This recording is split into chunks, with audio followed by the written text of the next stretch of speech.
بیش از 10 نفر سابق محبوسان که مورد عفو قرار گرفتند باز دست به جنایت زدند. عمرجان امامعلی کاتب مطبوعاتی وزارت کارهای داخلی تاجیکستان به خبرگزاری آزیا پلوس در این باره خبر داده گفته است مقامات میلیسیا شخصانی را که چند پیش از مؤسسه های اصلاحی آزاد شده دوباره دست به جنایت زدند پیگیری میکند.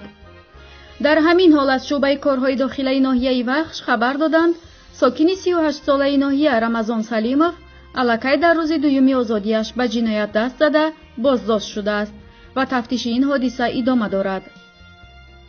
رمضان سلیمov پیشتر برای دزدی محکوم شده 6 سال ادای جزا کرده است. کارشناسان میگویند برابری آزاد شدن دست به جنایت زدن محبوسین نشانگری آن است که مؤسسه های اصلاحاتی رسالتشان که اصلاح جنایتکار است درست اجرا نکردند. یادآور می‌شویم که 25 اکتبر پرزیدنت تاجیکستان امامعلی رحمان فرمان درباره عفو را به امضا رسانید.